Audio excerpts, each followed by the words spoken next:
Today we're very happy to have Dr. Robert Keefe for a presentation. This is actually his first time on Purdue campus, so welcome here. Thank you. Yeah. So just very brief about Dr. Keefe. And he's currently an associate professor at University of Idaho. And he also served as a director for the experimental forest. And just to maybe have slides for that, but if we compare the research forest, what we have, we claim we have a very nice research forest. Well, it's magnitudes of difference. They have 8,000 some acres of experimental forest. Yeah. But I want to point out something that was interesting here is that the reason actually I'm interested is, invite him to be here for the first place is that I think they somehow figure out the smart forest in the operation aspect of it. So just a story, a few years back, I think they published something. I was like, what? They utilize, there is a paper that they published about utilizing smartwatch, your Apple Watch or whatever, smartwatch. Garmin? Yeah. Garmin. To link to the loggers or whatever the activity that into the part of the operation. So I thought it was like, man, that's quite a smart way of smart forest. Yeah.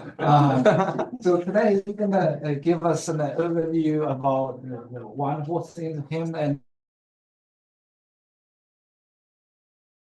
that's in a big institute in the West that is sort of the leaders in the forest operation. So the floor is yours. Thank you very much, Dr. Fei. Thank you very much. And thank you everyone for having me here. It's really fun to be here and really enjoyed being in the lab meeting with Songlin this morning and looking forward to meeting with more people later today.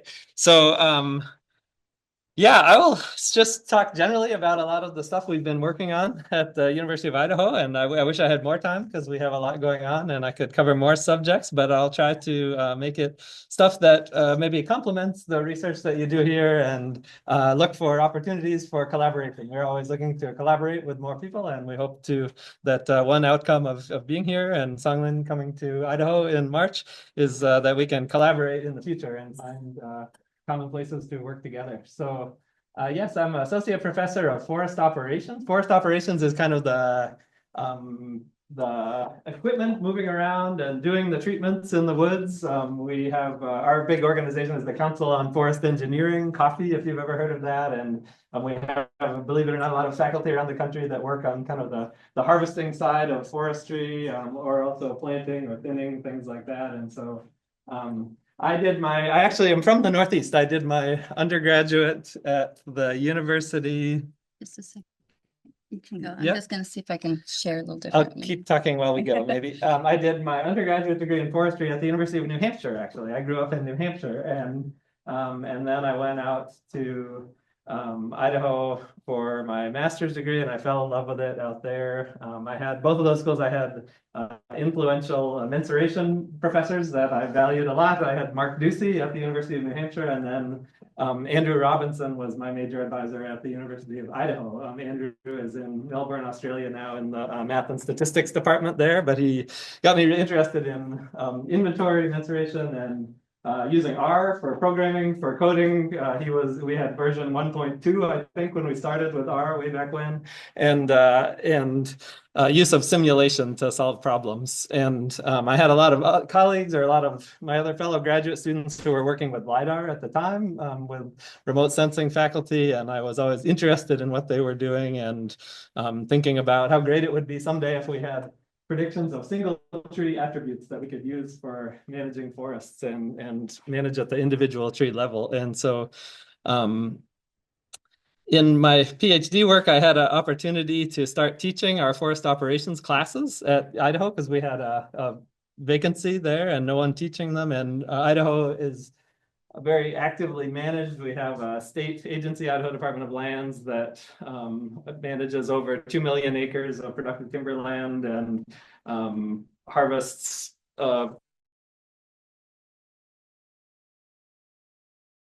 active forest industry as well. And so it's definitely timber country in the West, and those harvesting classes were important. And so I started teaching those classes, and then I started attending the meetings and doing research. And I was sort of a self-made person in forest operations, the field that I'm in now. And I kind of brought the mensuration background into that field a bit, if that makes sense. So I'm going to talk about our research, our current research a bit, and give some examples of that, and then what we think of as smart forestry in general, and how that relates to digital forestry and where we can bring these together, I think. And then I'll talk a bit about the experimental forest and what we're doing to foster more smart forestry and digital forestry research in the future, and then finish up and hopefully have some good conversations later today. So, well, if the presentation will move forward, there we go. So when I started on the faculty, I started teaching these forest operations classes, and I went around the West to meet with landowners, industry landowners and state landowners, and ask them sort of what were pressing needs for them. And I learned very quickly that safety is a big problem in forestry. I kind of knew that already, but I learned it at a higher level. We in forestry are the most dangerous profession in the United States, actually. In most years, crab fishing beats us out in some, but usually forestry has the highest fatality rate, more than firefighters, more than the US military, or policemen. It's the most dangerous thing you can do. And within forestry, it's really steep slope operations that we have in the West that are the worst of all, because we have, this is the reason you can't see anything down the hill here. This is actually 120% slope down the hill on the other side. And so it's, if you kick a rock with your foot, it just keeps going all the way to the bottom of the hill, or a log if it rolls off. And logs do roll off, and they hit people. Rocks hit people. Logs that are being pulled up on the skyline system here. This is called cable logging.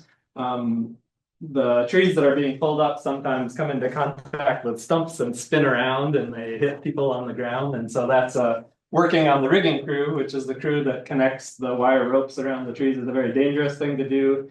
And this is usually paired with manual cutting of trees with a chainsaw. And that's one of the other terrible things you can do in life from a safety standpoint, is because trees are very hard to predict. Even when you're a professional who's done it for 20 years, we have a lot of fatalities and near fatal accidents. So I was interested in the safety questions associated with this kind of environment. And one of the reasons people get injured a lot is that the people operating the big equipment up here don't know where the chainsaw might be way over here somewhere, out of sight in the woods, half a mile away. And the people attaching cables to the trees down below, maybe 1,000 feet down the hill, behind small vegetation, and it may be cloudy out and snowy, and they're completely out of sight. And so I thought at the time it would be great if we could see, if the people up here could see where the other workers were on the job site, even in these remote conditions. But we generally don't have cell service because it's the middle of nowhere in Idaho. This is like really the middle of nowhere. This is kind of on the Idaho-Montana border, about 3 hours from any kind of town or civilization, on a windy dirt road. And so bad cell coverage. And I thought, wouldn't it be great if we could somehow let that person in the machine see where everybody else was, so they'd know if the gentleman cutting trees stopped moving, for example, maybe they need to check on him, or if the people down the hill were too close to the trees when they start to pull them up, we could stop what we're doing and do something differently.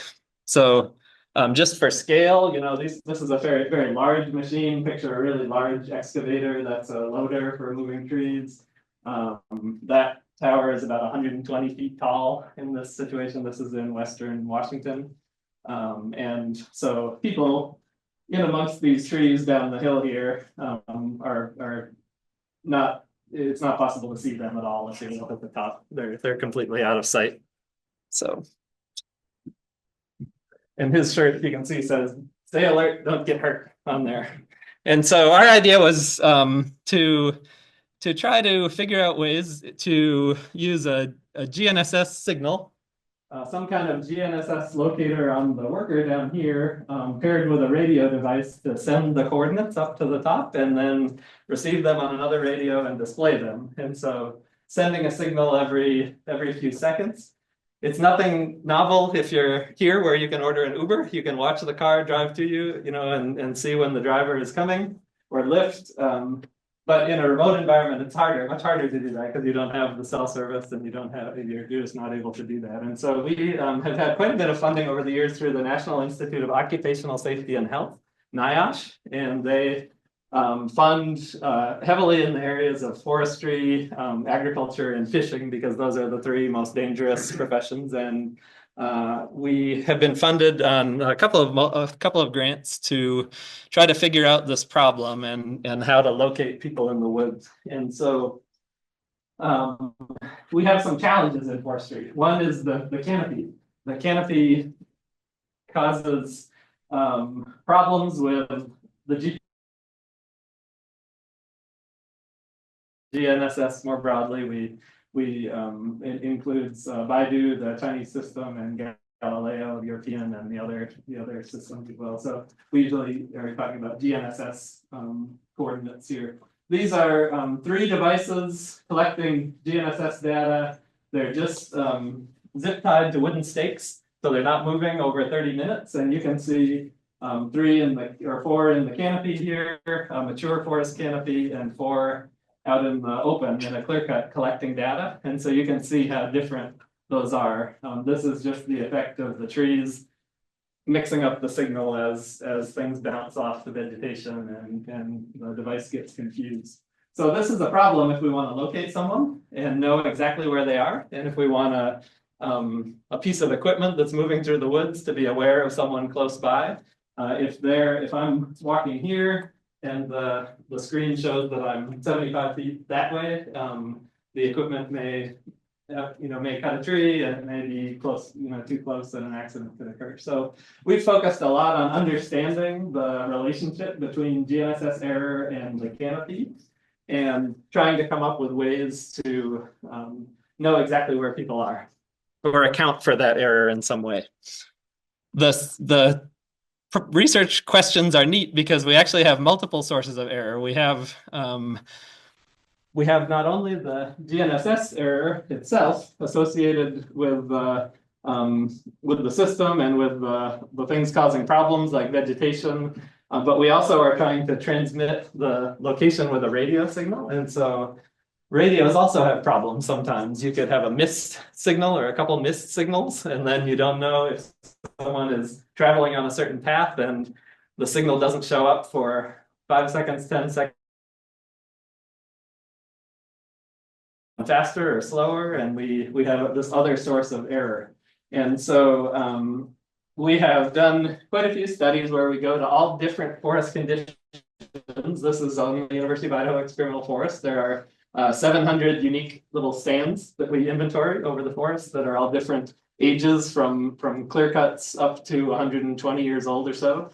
And so we've gone to all these stands and we've set up these little mini experiments where we have multiple GNSS radio devices, and then typically we would walk across through the middle of that, across a geofence, for example, and then look at the difference between when we physically walked across that and when the signal showed up on one of the other devices. Does that make sense? Yeah. So we're looking at that latency in what actually happened on the ground and when that alert, for example, was actually received on the device. So this would be if we wanted to say that we're going to give a warning around a piece of equipment when someone walks too close to it, then we want to alert them. And so this is basically looking at the factors that affect how well that alert system would work. And what we found is that the 2 sources of error, the GNSS device and or GNSS position and the transmission of the signal, are affected by different factors. Actually, they're affected in different ways by the canopy, and the radio signal is affected quite a bit by the topographic conditions and other obstacles that may be in the way. And so we have continued on in different ways with that research. It's neat because it allows us to look over time, like over the course of a day, where people are and what they're doing on an active operation like this. So these red are the time that they're spending within areas we would consider unsafe. So for example, directly under the machine here where there are logs getting dropped and rolling down the hill and sliding, or next to this snag that's a dead tree that may fall over, or directly under the skyline cable that's down the hill. And so this at a 1 second sampling unit over the course of the day is sort of the amount of time that they're spending, or the proportion of time that they're spending in unsafe conditions. We use the idea is really to network everything and be able to see everything moving all at once. And in the military, we talk about this as, or they talk about this as situational awareness. And so our idea is really to use improved situational awareness to reduce the number. We can do that either through radio devices. This one is called a GoTenna, and this is a mesh radio network. So each one serves as a repeater, and it retransmits whatever it receives. So the benefit of these is that they're not limited by line of sight. So the signal bounces up and over a mountain or down through a draw and around. And if we want, we can fly one up on a drone, and then it will connect the network really well because they all bounce off each other. We also at times use Garmin watches paired with a satellite transponder, and we can send data through a satellite for certain things like an emergency alert to first responders, for example. And this is sort of a larger version of that earlier experiment I showed. This is using LiDAR and satellite sensor-based data to understand the quality of network connections at a landscape level, a larger landscape level now. So this is my PhD student at the time, Eloise Zimbelman, who is a postdoc now and a close colleague of mine, and went to 24 different PLSS sections in north central Idaho, and all of these had LiDAR flown over them, and she set out those GoTenna mesh radios at random locations over that entire section, and then she walked with another one from one corner to the other, and she looked at how connected they were over the course of the course of her path walking around, and then across all 24 sections did some modeling to understand whether the topography and the vegetation effects on that connectivity of the network. And this is because in addition to our interest in logging safety, these GoTennas are actually required to be used on type 1 wildland fire incidents now to keep track of wildland firefighters in the kind of the worst, most dangerous large fires. And we wanted to know, are they useful? Do they work in that application? So if this were a big wildfire burning through the forest here, would we be able to see, for example, that that firefighter was located ahead of the flaming front moving across the landscape? And we found they did not work very well, really. The connectivity, this is showing sort of 5 versus 4 versus 3 versus 2 connected. And the troubling thing at the end of that is that all 6 of the phones are paired with the radio, so you can display the location information on the phones, and only about 1/3 of the time was the entire network connected over that over the whole study. There's always someone missing, basically, and the mobile device that she was carrying across from one corner to the other was disconnected from all of the other devices about 20% of the time. And so we want to keep improving on this. These work better than the line of sight radios, but it's something we need to keep working on and develop ways to do better. So Songlin mentioned this a little bit earlier, our work with location sharing it's useful. There's a lot of interest in it. We're still proceeding with it, and we have additional funding to keep developing it further. But we also wondered at some point, could we do better rather than just having a GPS coordinate for an individual in the woods? Could we have more? Our smartphones, if I know you all have them, but our smartphones are these wonderful little computers that have an inertial measurement unit. And if you haven't tried one of the apps like Sensor Logger or those other ones, there are a bunch of apps you can download that will show you the real-time. Quick question. Yeah. Is that the task of your smart forest research goal? Yes, we have several interests actually. I'll keep going, but we This have. belongs to your smart forestry.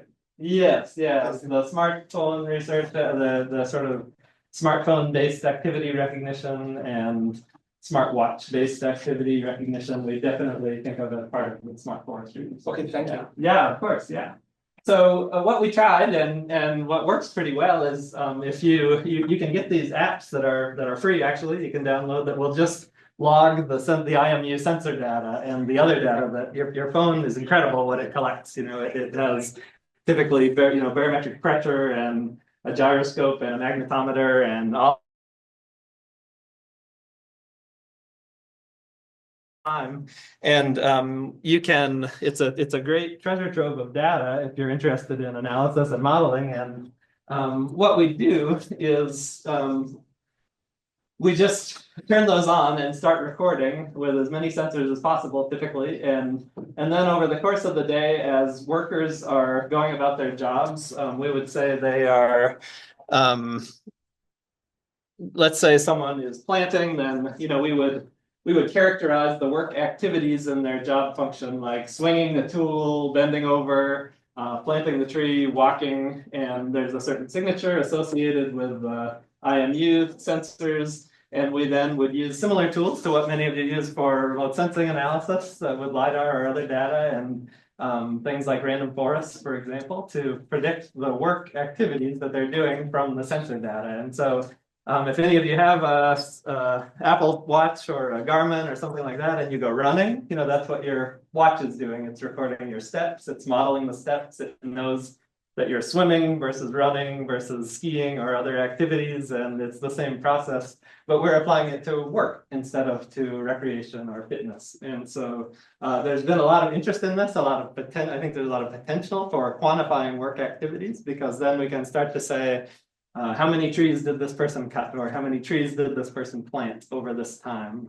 We might even say, I have a PhD student now working on where did they plant the seedlings within the stand? So we have actually a stem map when they're done based on the phone or watch data, because we can model the activities. We know that they stopped and swung the tool, and then we can grab the GNSS point from that location and say that's a Douglas fir seedling that was planted there. And that's useful because with LiDAR, it's difficult to find small seedlings. Sometimes, we are getting better at it with drones, especially, and I'm sure we have people working on it here, but it's difficult. And so if you know from the start that there's supposed to be one in this location, then that's a good place to start. So same idea with this is with a phone, but so for the Fowler study, we say they're clearing brush around the tree or cutting the tree or walking to the next tree. And we go through the same kind of feature extraction and modeling steps that we would do with a lot of remote sensing analysis. And it's kind of neat now because we've done several studies like this, and we can start to see patterns across the different work activities. And so, for example, we can see that with we thought we had cracked the code when we did the Fowler study with the smart phone, and we could see that for the moving window size, accuracy was affected quite a bit by the size of the sliding window that we use when we're filtering the data to do the analysis. But then when we have a different work activity where they move through the steps a lot quicker, that changes the results quite a bit, actually. And so it's kind of interesting looking for different activities that people do or that equipment does. We can do this with equipment too. how do the different steps in the analysis affect the results and the outcome. So our current grant is also through NIOSH, but it's a partnership. It's with the Panache Center at the University of Washington. It's one of 3 core research projects that make up the this 5-year funding cycle for the Panache Center. And Panache is the Pacific Northwest Ag Safety and Health Center, and there are 11 ag, fishing, and forestry centers around the country that are funded through NIOSH. This is why, as I said earlier, they're you're 6, 29, or 23 times more likely to die in an accident in one of these jobs than in other professions that are safer. And so these cover different parts of the country, and they go through a 5-year renewal cycle. And the proposal for each center each time is basically they start from scratch, and they need to write the research core, outreach core, and an administrative core for the center. And we are one of the 3 research projects that makes up this. We have 3 more years in the grant for the current study, and it is focused really on building what we've done previously with the smart watches and expanding on that and doing it better, and coupling that with a really kind of a final, well-developed location sharing system that improves situational awareness on operations. And so a functional kind of taking the more basic research that we've done in the past and bringing it all together and delivering a working system that the loggers can actually put in their machines and try out and use. And so that's the focus of what we're working on now. And I was actually just out on a logging operation 2 days ago before I came here in Idaho. Sensors on all the equipment and people collecting data as part of that study. And so these are 3 different steps. One is the rigging crew, the people working down the hill. One is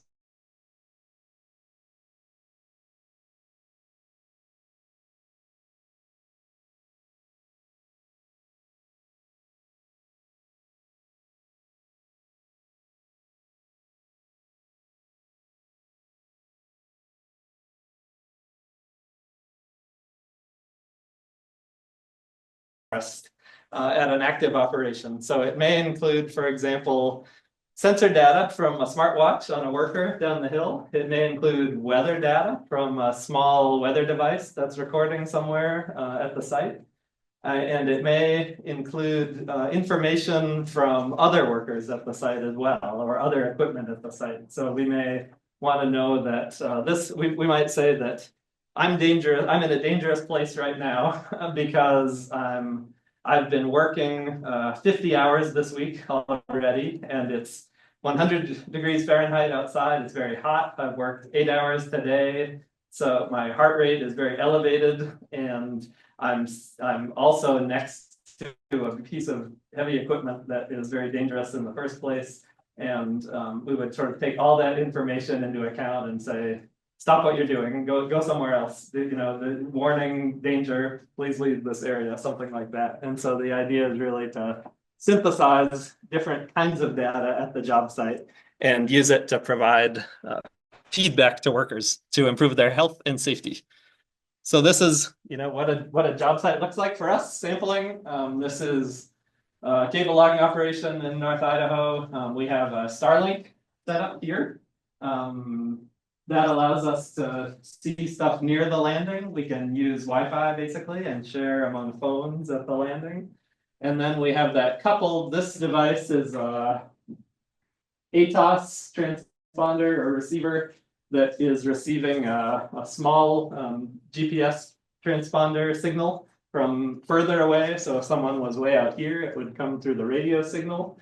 And we're kind of mixing different communication or networking technologies, the Wi-Fi and the radio transmitter. So these are called ATOS tags, and they're used by special forces or the U.S. military. They're only about the size of a cork with a radio antenna sticking out.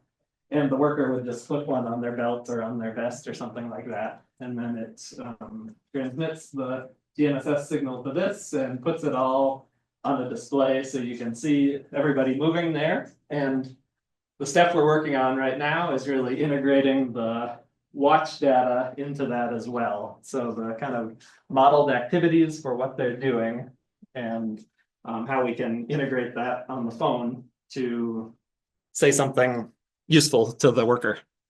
So this, for example, is map. This is an app called ATAC, if any of you have heard of that. It's also developed, this is developed by the US military. It was the Android Tactical Assault Kit, and then for years we used it under a special permission and had to keep it sort of top secret. Now it is actually released to the public and it's available, and it is called the Android Team Awareness Kit now is the name of it. And this allows you to synthesize personal location data from different devices like this, and it's very, very powerful for improving situational awareness. It was designed to do that in the military. It is also very useful for doing that in work environments like this or wildland fire. It's actually now, as of last fall, the chosen official method for monitoring where people are on wildland fires also is the ATAC app. So you can go to the Play Store and download ATAC now to use that. So we've kind of moved from a lot of emphasis on safety and sharing information and locations at the job site to a bit more. This was always kind of behind the scenes and a side interest, but we're kind of transitioning now to a lot more emphasis on operational forestry and production forestry and making use of single tree inventory based on LiDAR and other remote sensing methods. And we're still tying together the data at the job site. And we think of this as smart forestry, and it's kind of, there are a lot of European groups, if you've noticed, working on this now in Finland, in Germany, in Italy, and other places. The COST program in the EU has funded a bunch of projects related to kind of this general area of research, particularly equipment automation, trying to figure out how to automate forestry equipment. Like the machine that cuts the trees and sets them down, and the machine that skids them out to the landing, kind of teleoperation as a first step toward automation. So remotely operating forestry equipment and then having it operate itself ultimately without a person involved. And so there's a project called the Single Tree Project that is funded through the EU right now. There's another focused on virtual reality, Thomas Perfirst at Freiburg, and a few others that are along the same lines as this. And I've thought about this for a while, and I've come to think of it as smart forestry is kind of when we have forests in which decisions are being made based on digital measurement and sharing of the resource data. So we don't just have, for example, LiDAR predicted tree characteristics, but we're actually using that information at the site to do something at the same time. And that's kind of how I think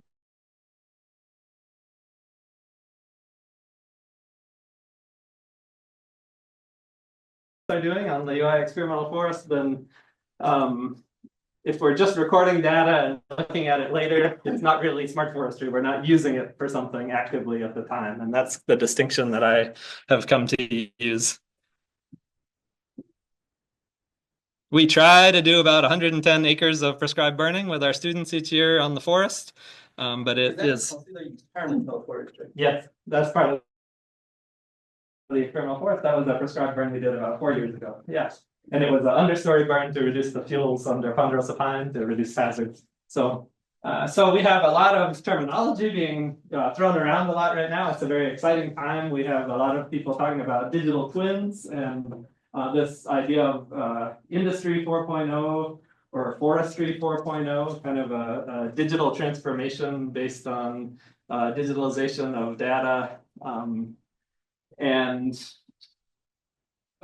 several groups around the world interested in use of virtual and augmented reality for both for doing forest inventory, but also for different kinds of training.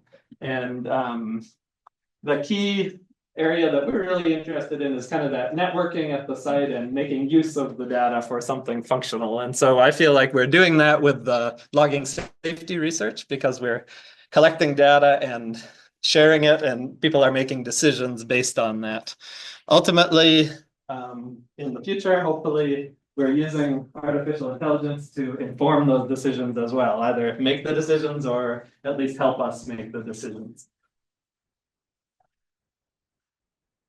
So we are very lucky to have a fairly rich trove of data on the experimental forest for the whole 8,300 acre main forest on Moscow Mountain, just about half an hour north of our campus.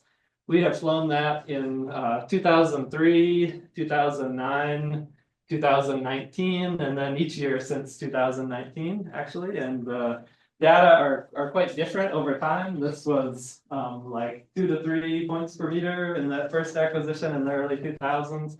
And then this is about 8 in 2019, and then more like 15 to 20 since then, and then this Geiger mode acquisition, which we really haven't looked at the data a lot yet, but that was flown in 2023. And so it's a really neat place, and How large is the area, the data? 8,000 through the entire forest, so 8,300 acres, yeah, or about 3,300 hectares. So hectares, yeah. So quite large, and what's neat about it is that if you remember the stand condition, the harvest. What's neat about it is that we're actively managing the forest, and so we have the full range of vegetation from bare ground to very mature trees, and so a lot of variability in the stand conditions, and so the What kind close. of information you have the point is each point you have additional information or just the long. Well, those were LiDAR. So those were just that was just showing LiDAR colored by height, for that. But we have done modeling. Say again? Yeah. In intensity, the point intensity. Yes, we do, and we have. It's been processed there. It's been done by commercial vendors, so it's been flown, and we have of several different groups working on it for different research purposes. I won't focus a lot on the predicting tree characteristics today, but I'm happy to talk more about it. Yeah. Yeah. So one of our interests is stand treatment. We are very lucky to have our own forestry equipment. So this feller buncher belongs to the university, actually, and we have a student logging crew that does the treatments in the woods. And so these are, it's exciting from a training standpoint. They're great tools for recruiting students. Students who think they're going to get to run a piece of equipment like this are excited about that. But I'm most excited about it on the research side because these are sensor platforms, and we can put, for example, solid state LiDAR on devices on the machines themselves to be able to see what's around the equipment and how they're interacting with the forest around them. And that's an area where we are trying to focus a lot of energy now. And this is one of our students cutting a tree for the first time with the feller buncher. And you can see her lining it up carefully and trying to keep it balanced so it doesn't tip over. We would like this attachment to have a LiDAR sensor on it, for example. We would like sensors mounted on the cab itself to be able to see everything so that we can match up exactly what the machine is doing with those airborne data that we collected previously. And so that's the goal, is really to bring together what the equipment is doing with what's around it. So this is called a processor for those who aren't familiar with it, and the danglehead processor. So it's quite sophisticated already. The head is a Wartaw. They're from New Zealand, and it measures the diameter. It has encoders in it and measures the diameter of the stem as it slides the tree through back and forth and cuts the branches off. It measures the length. As soon as it makes a cut, it starts measuring the length and then it goes out to the other end. So we really want to be able to say that this was tree number 500,221, and it was the ponderosa pine that was standing right over here. And we actually connect the individual tree on the ground to the we want to be able to see it from the stump, exactly where it was located, all the way through to the mill and to Home Depot or wherever it ends up. And so that this is one of the grand challenges, is how do we keep track of it from where it started to where it ends up. And we've done things like put GNSS devices on the head of the machine and try to get in close, but you saw error is a problem with GNSS. So there are groups around in Finland, especially, that have made good progress using a RTK unit and being able to identify individual trees fairly well with where the machine is working. So, but then once the machine is cut, it gets skidded by another one, and then it gets picked up by this one. So how do we keep track of the log, the individual tree or log as it goes? For example, we would need to follow this skidder up the hill and know that these 5 trees were being held by it. And so some of the methods we could use are things like fingerprinting the rings on the butt end where it's cut. And our group has not done much with that yet, but there are other groups working on that. Basically taking an image of the end of this tree and then fingerprinting the rings and tracing it through that way. But this is kind of one of the grand challenges that we want to solve. We want to be able to trace each tree and each log from where it started to where it ends up. So right now, we can use something simple like ArcGIS field maps, and we can go to these predicted individual trees. And when the buncher operator is standing next to is parked next to this tree, they can see that this is, a red Douglas fir that is 18 inches diameter and 110 feet tall, and they can interact a bit with that on a phone or a tablet. It's kind of primitive, but at least it meets that smart forestry definition because they're interacting with the data that were predicted from airborne laser scanning beforehand.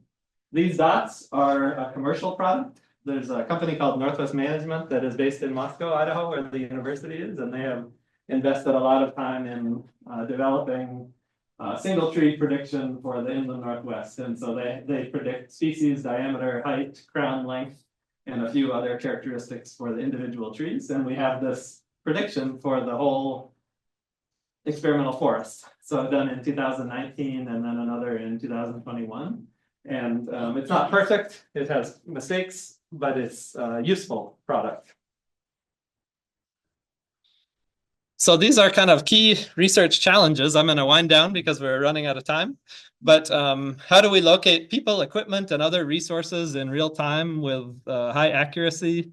How do we consistently follow the locations of individual trees and products from the stump to through the supply chain? Kind of skip down a little bit. How do we use ALS-derived products with equipment-mounted LiDAR and other sensors to connect what we're doing operationally with all that great remote sensing analysis beforehand? And then how can we move toward teleoperation and automation of forestry equipment? Agriculture ago, we have a lot of GNSS guided combines working in wheat fields all around us in Moscow, Idaho, and they can turn them on and go back and forth through rough terrain in the wheat fields. We have not done it in forestry yet. We're way behind in forestry, and we're a lot of it is just the location issues because of the forest canopy, and so we're working on it and we're getting close. This is a paper we did on trying to use or looking at different options for how we could trace products through the supply chain. So we are increasingly making these data available, and I'll just show you this real quick. This is the UIEF 4.0 interface, and so these are the individual trees that you were just looking at. This is actually online now. It's not behind a password anymore. And so you can zoom in and play with it a little bit and look around. And you can, if you go in and click on one of these dots, it will have a prediction for that tree. So this, I won't spend time on it now because we have limited time, but if you click on the dots, you'll see the predictions for that individual tree. And you can look a little bit at what these point clouds look like from the couple of the different acquisitions over the years. It's kind of neat because if you go like this and then go from 2003 to 9 to 19, you can watch the whole forest get a little bit taller as you go. And then where we would really like to go, as I know many people here are working on too, is on the digital twin idea and having 3D rendered forests. So this is my colleague, Heather Heward, that actually looks quite a bit like her. And she's an instructor of fire science, especially prescribed burning.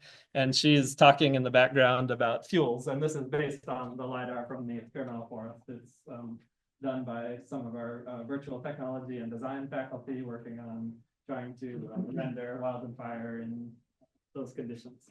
And we have actually a rendering of the entire forest now, so you can fly over the whole thing and see what it looks like. It's not perfect, but it's the direction we want to go in the future to be able to link quantitatively what we are trying to study with what people can see and understand.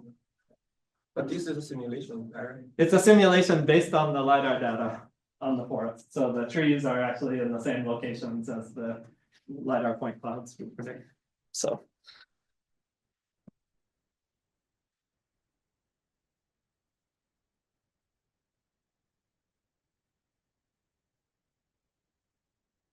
So the last thing I'll just close out on is we are very excited to have a new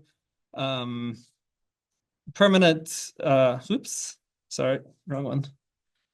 We're excited to have a new permanent plot network that we installed last year that's really designed to work with smart forests. And so in that sense, it's a permanent inventory, but it is designed to be able to provide new sensor data, if this pops up again. And so it's a grid of about 158 plots over the entire research forest, and each plot center has a steel pipe mounted in concrete like this with a high accuracy GNSS location.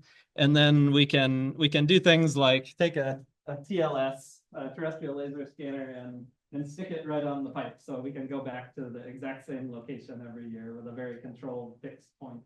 And then we can do multiple acquisitions through the year at those locations to match up with airborne laser scanning and see, look at different attributes and change over time. So I'm going to skip this last example because we're about out of time, but I'll just say that we are doing some solar energy research coupled with forestry, and it's another opportunity to kind of provide sensor-based data in real time that's feeding back into the decisions we're making, in this case, about the research that we're doing. So these are three examples: the logging safety, the kind of operator-assisted treatments, the solar energy. These are three examples where we're using data in real time to help guide decisions. And the goal ultimately is to be able to make our lives easier and use AI or other algorithms that we write to help us make decisions a little bit better in the field and do less work. And many challenges, but also a really exciting time for research in this space. And we, most importantly of all, we really look forward to and would like to collaborate with all of you in the future. I think we have some different conditions in the forest in the West. We have, we're obviously all conifer forest, or mostly conifer forest near us. We have the operational equipment, and we harvest about 400 truckloads of logs each year on the experimental forest. It's historically was kind of a timberland, so it was mostly funded through timber revenue, and So we are using the equipment regularly, and that provides an opportunity to do a lot of before and after treatment research. You know, you can see the conditions, then treat the stand, then study again afterwards. And so we look forward to working together with you in the future if there are opportunities. And thank you for your time.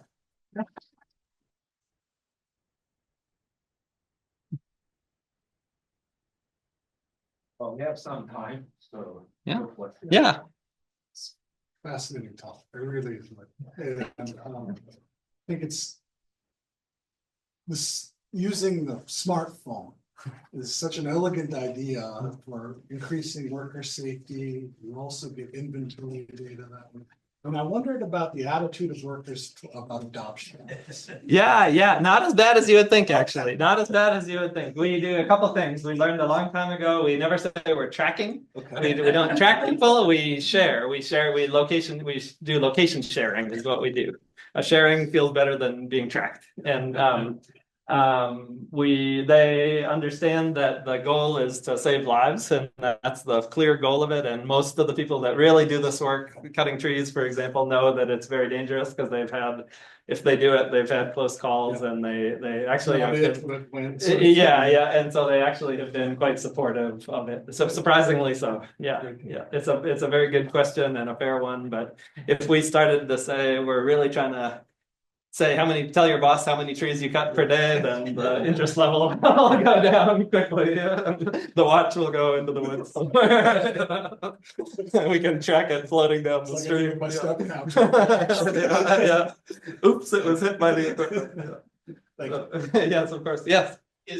Are you getting some support from the industry in terms of the tracking of trees for like chain of custody and sustainable certification, things like that? Yeah, that is, that's a very big push in the research in Europe very much, where they have a lot of illegal logging issues, Romania and other places, and that right now with the war in Ukraine, there's a lot of illegal or questionable movement of timber around and stuff, and so that is one of the big pushes for it on the European side, definitely, or developing countries around the world. Yeah.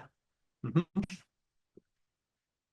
Yeah. I think a couple of your slides had sound listed, but you didn't talk about it specifically. Yeah, sound. Probably a lot of things I should have talked about, but didn't. I would love to spend a week with you guys and talk more. The sound is really useful. So sound, phones record sound. Obviously, you can talk. They have a microphone, and we learned early on felling trees when you hit a wedge with the axe and it makes the loud pop and stuff, that's really distinct. The chainsaw is the high RPM revving, a really distinct signature that can help the model understand what somebody is doing. So sound is really useful. Not something we really thought about beforehand. We are not something we anticipated necessarily or were actively planning to use, but it just works really well for a lot of activities. Heavy equipment in general, makes noise when it's doing one thing or another. It also travels well. It does, yeah. Yeah. So. Mm-hmm. Yeah. When a tree falls, that's really distinct. Yeah. I have two quick questions, but the beginning of the second one. You said that the collected diagram one data with 1,000 points per square meter. Well, that was a nominal. That was what my colleague told me based on the clip that he cut out. And yeah, so I'm not sure exactly. Our group has not looked at it very much yet, so I don't want to say too much about it. But how much did it cost that equipment? How much did it cost to get this? It was kind of a collaboration. They wanted to try it. It was the university and that company that I mentioned, Northwest Management, wanted to try it, so they paid for half. And it was maybe, I want to say $40,000 to fly it. For 8,000. It was. There may have been some having the data for that area too, so they may have brought the cost down a bit. And the second question is that, like, when you determine the position, what is the accuracy you're looking for? For the people and the infrastructure. Always better than what we have. We always so for people or for is that what you mean for the mobile kind of moving things? Yeah, we would like to We would like to get within a meter or so if we can. Well, better, closer is better, even for the trees, like we have in dense stands, we may have, thousands of trees per acre. And so the smaller trees are really packed together and for tree locations. This is a really interesting topic for, I think you guys could help us a lot in the future with the leaning trees and when we do a crown-based segmentation and we say that's the location of the tree, it may be different on the ground and things like this. So, yeah.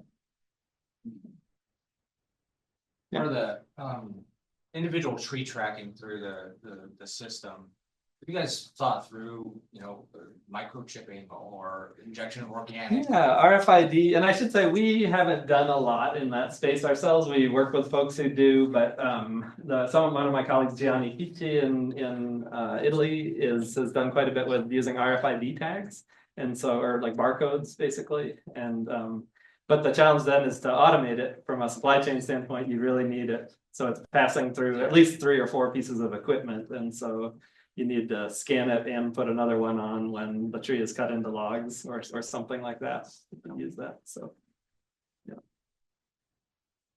I think we can figure out how to do it, but we need more good people working on it to solve it and do it right. So. Yes, I have a question. Use that in your simulation model. Yeah. You said that utilized the real data, the live data.